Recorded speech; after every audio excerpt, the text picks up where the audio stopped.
Now the 3-hour boat ride race to Taquile Island begins.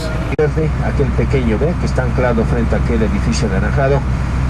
Las partes de este barco pues se ha traído desde la costa peruana oriental de Perú, Bolivia, montañas altas, y detrás de estas montañas también está la selva, la foresta peruana, boliviana. De los árboles al pie de la gran montaña encontraron por allí pues tierras fértiles. Eran los mejores navegantes del lago Titicaca, actualmente los siguen siendo todavía. Antiguamente con los habitantes ahí, y después pues nos vamos a la isla grande, la isla de Taquile. Se pueden dejar las cosas que ustedes no, y el pequeño pez nativo más pequeño se llama ispi.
We started here, this point, Puno.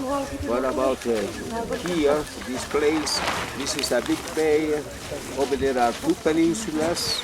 Behind that is the island Taquile. We will go visit. And this white line is the line border, Bolivian Lake, on the way to the southeast. Peruvian Lake is from the south on the way to the northwest. In Bolivia is the big island, Sun Island. It's about 17 kilometers long. Sun Island, Bolivia. Over there is also Moon Island and Peninsula of Copacabana.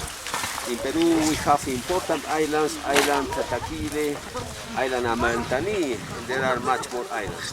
Según el mapa pues hemos partido de aquí, de este otro. En el Perú pues tenemos islas importantes, como isla de Taquile, isla de Amantani. Arrive south side of Puno, you know, at the foot of the hill. At this place they lost the fertile lands during the spring time, and they have to move and arrive and meet this bay just for the refuge. Like I say, you, the first inhabitants will also arrive on the lake 1100 years after Jesus Christ. Since that time are the Euro civilization this place, no? Como les dije pues en el bote, cientos de años llegaron a la parte sur del lago Titicaca, el río de Saguadero, muy al sur. Por aquí se establecieron, caminaron después el... Note that their faces are blacker than most. That's because of the sun, number one, reflecting off of the water. And number two, they have more red corpuscles in their blood, therefore in their system, because the oxygen level here is somewhat less because of the elevation than for the rest of us. Together the pieces with growing fresh fruits, and every island is about 2.5 meters fat, you know. And on that they compacted the horses doing by big mats. Para la construcción de isla from cocoons, different parts, you know, stack cocoons, and every one is 4 meters long, and every one has a string, you know, string connected, and it's showing behind the island, by the shallow part of the lake.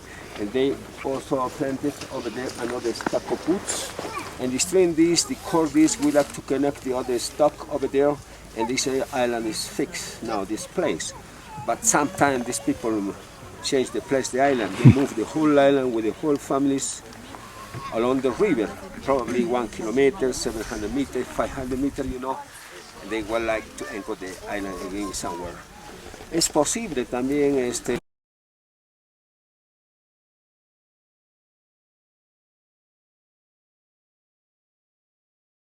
11 years, maybe 12 years, you know. But now, the base of the island begin to be wet, bad put, and the island begin to broken everywhere.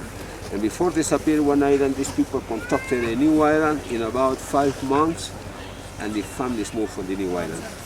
Durante el año las gentes van. This maybe. Okay. But they don't shoot a lot of ducks, hens, and birds. Just a little bit for to eat, not for to sell. They protect the ecology a little bit. They also collect now eggs of them. Between the reeds are nests with eggs of seagulls, hens, also water chicken, you know, also herons, ducks, you know, cormorant. They eat those ducks, not for sales that, you know. But they catch a lot of fish. That native fish name is karachi. And they take out the white part of the reeds that a lot of Puno people eat this fresh, then it tastes a little bit sweet. It contains iodide, good for the thyroid. And they bring... He's illustrating that this island is about 70 meters deep. This stone will across the island until the riverbed.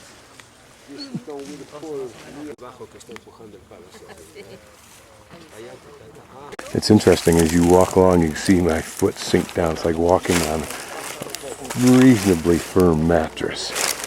And here, an old boat that's converted to a little flower bed. But notice, even in the creation of the island, they've created little scenic spots within it.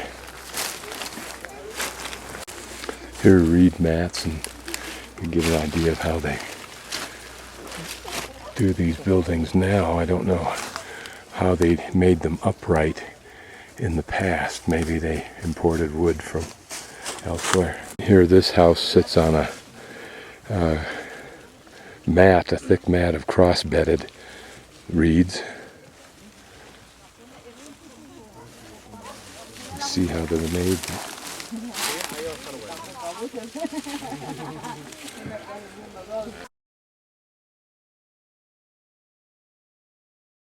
Oh, see, I'm getting these on Pachamama is the name of this island. Isla. And this gentleman. You President Island. Jefe de la isla. Okay. And so I'm going to buy some of these for some of my little friends. Thank you. It's either tamed or rescued. Apparently these reed mats make these houses actually relatively warm at night, even though it can be very cold here. Right next to us is another floating island with their towers and their tourist gewgaws. You can see a ready supply of these reeds that they use about, I think it's every 10 years to build a new island as this one disintegrates. It takes them about 5 months to build it. There are about 48 of these floating islands. Some more across this little waterway. But I think he said around 600 people overall living continuously on the islands. Although there are a number of their people who live on land now. Giving us a little of an insurance factor by using plastic to protect the life of the boat.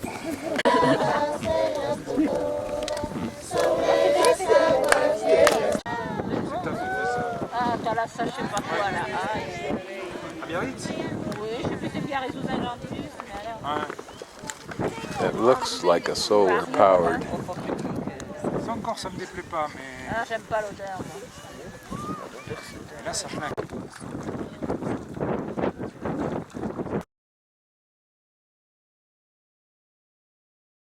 Okay, the way this boat operates is the two in the front are rowing in essence, and the fellow in the back steers it and gives it a back and forth. Gives it a back and forth kind of a sculling effect as well as steering it. It's an amazingly stable boat with probably 20 people on it, randomly sitting on it. It hardly budges as it moves forward, and it's just a nice, gentle rocking motion.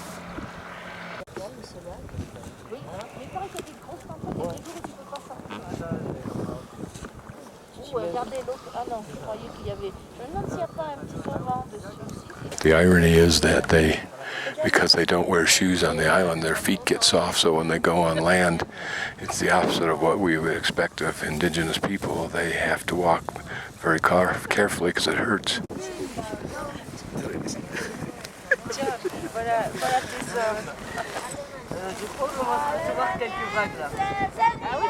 And not just one man can power this boat with only two people in it.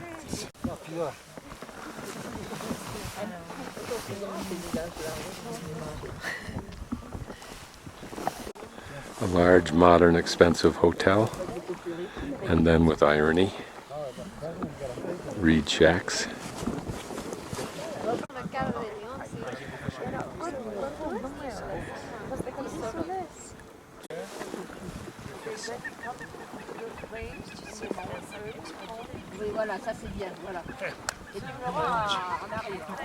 Et tu as ton huile aussi, essentielle. Moi j'ai les doigts de Brésil. Ça on se les mangera. Oui, il faut qu'on se les mange parce que sinon Avec le pisco. Avec le pisco. Ah oui, tu crois que ça sert de... I don't know if that's a normally domesticated duck. It looks a lot like one of the ones from Alaska, or its equivalent, but it's certainly a food source here. Might be just a unique bowl or a cocina. This is the fish hatchery. This whole section right in here is all tourism at its max. I mean, and this section ahead is an actual lodge where you can come out and stay. There's no heaters, but you have a nice warm blanket. Interesting to hear on the floating garden, or island rather, are these little gardens.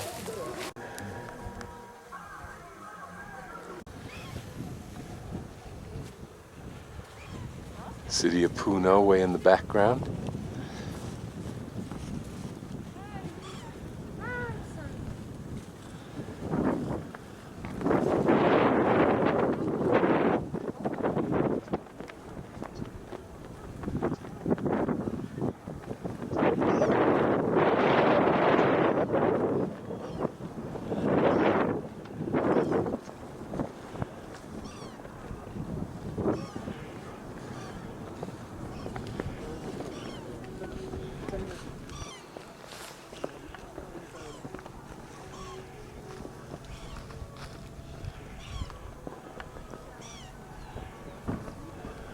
Okay, and here you can look back to the horizon, at least on the water side of the horizon, and see what a phenomenal resource there is here in the way of reeds. Here's some kind of channel. A large boat, perhaps a fishing boat, perhaps a tour boat, is going down it, but coming towards us is another boat filled with reeds.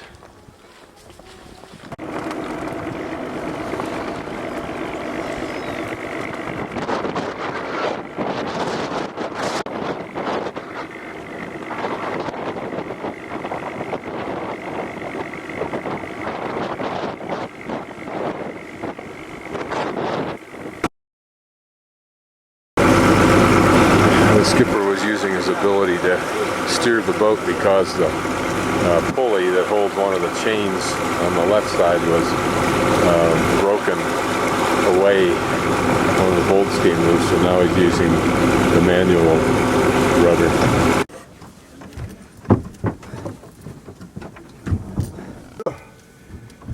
So that bolt came loose, and so when he tries to operate the rudder, it jams that pulley into that fitting there, and it won't move to one side. You see, this is a pretty simple jury rig situation, just using a chain, which is probably pretty good. Now we have to push ourselves off this reed bed so we can start the engine without getting the reeds wound up in the propeller, which would be a real bear. So she's all fixed. You can tell by the subtle movements of the auxiliary rudder rod that it's going back and forth.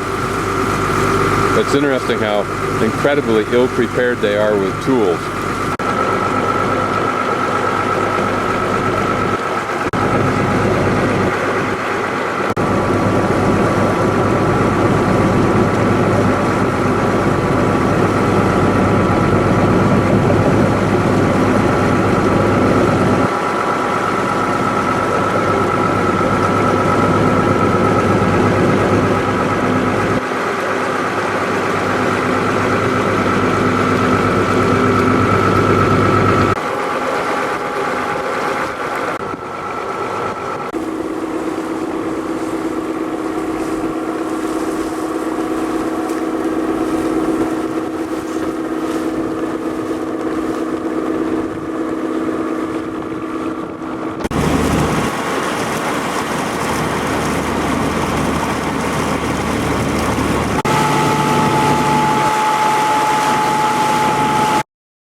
there in the distance, in the far distance, and I'll tell a photo in a little closer, is Bolivia.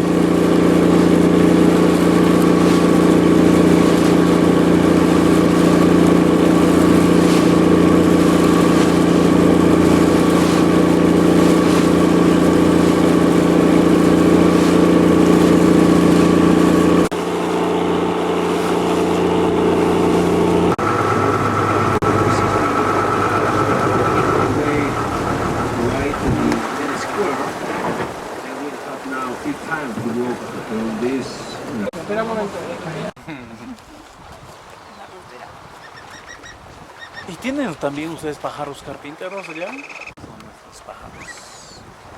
Como el pájaro loco. Como ese mismo. Ese es, ese es el pájaro loco.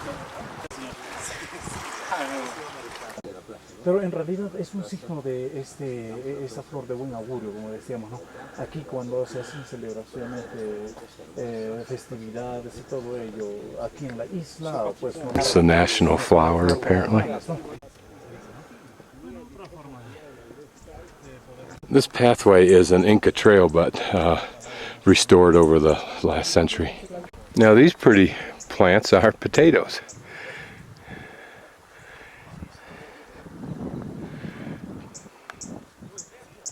One of the guides said that there were several hundred, like 500 or a couple thousand, I forget what the term was, of potatoes. But remember, the Inca were superb at developing new strains.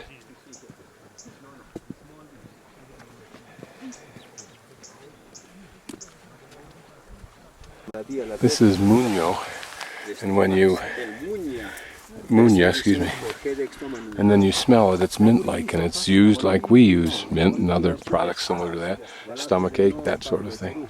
Sweet potato. And this is sweet potato. Yeah. In Estados Unidos, I think we call it yam. Yam. Yeah, Yam. I think. Did that, no? For use. Yes. Okay, this point that we're seeing to the left is Peru Lake and Peru boundary. To the right is the Bolivian boundary and the Bolivian lake. These terraces were all built 1,000 years before Christ. The Inca arrived here, I think, almost 1,100 years after Christ, and they continued to maintain them. And of course these people used these few for their limited crops. This appears to be an original structure, but who knows? There isn't a lot of Inca evidence left here. And here an Inca entryway, whether that's original or not, I don't know. It doesn't seem to have a lot of precision. In fact, the stones themselves are not worked very well.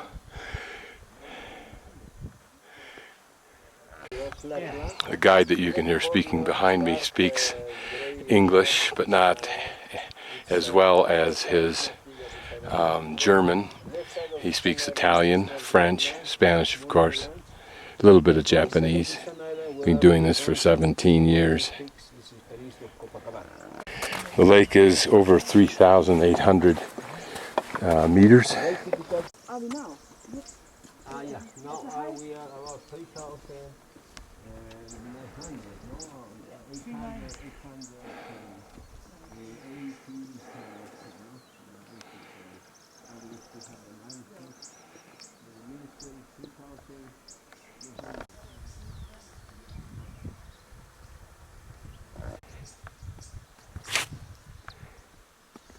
Oh, you don't like to move. Oh, spider, where are you?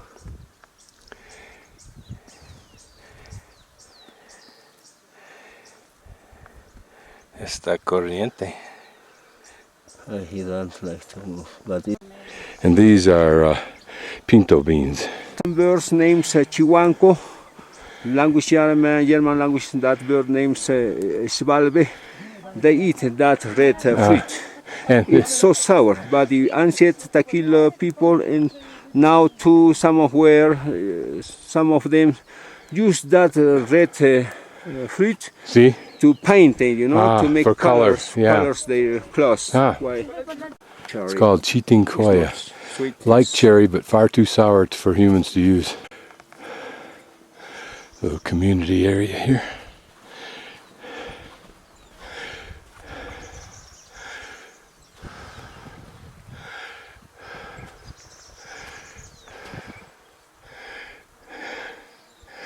How much would some people pay to own this land and have all the assets that we have of lifestyle in the United States or other parts of the world?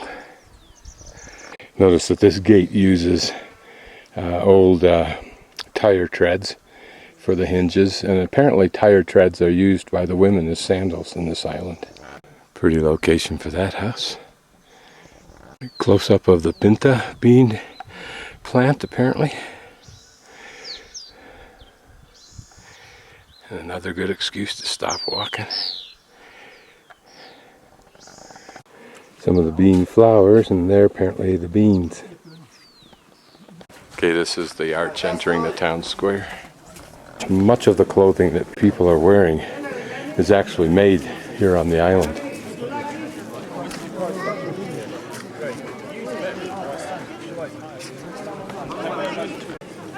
This is a small church, although that tower looks like it has greater antiquity. The remnants of some stone carvings. Take a closer look at them.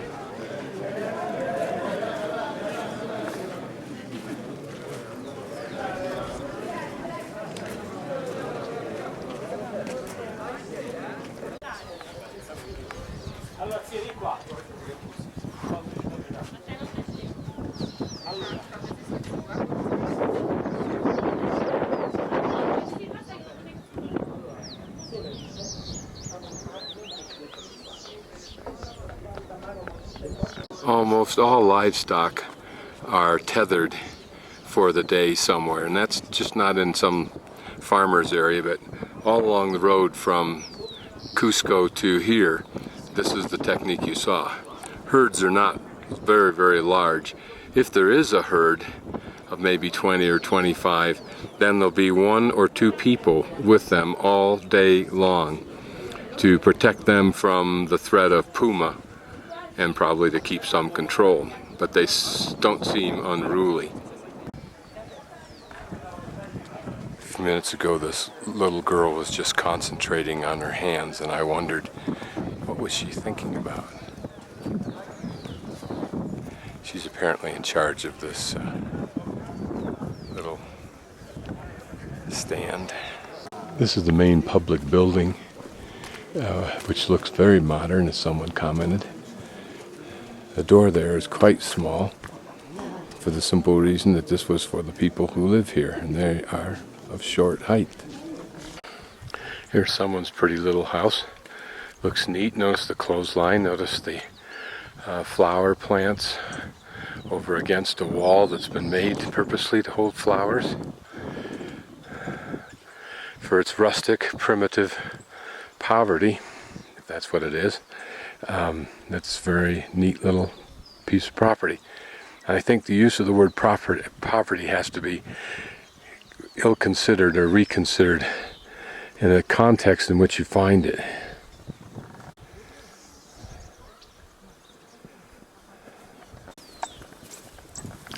And these are probably benches that once were lintels over doorways.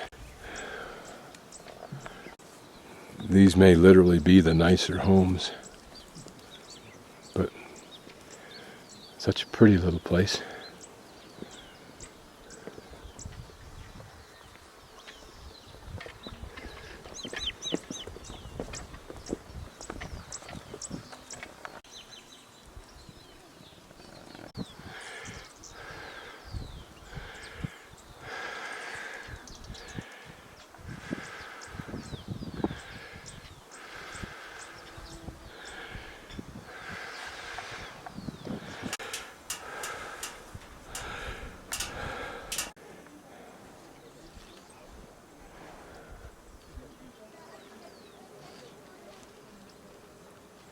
This line you can see here, I think, is evidence of earlier stoneworkers, where they would chip out these little holes and then drive that jungle wood into it that's dry, and then pour water and salt on it, and then it would crack it open when it's split.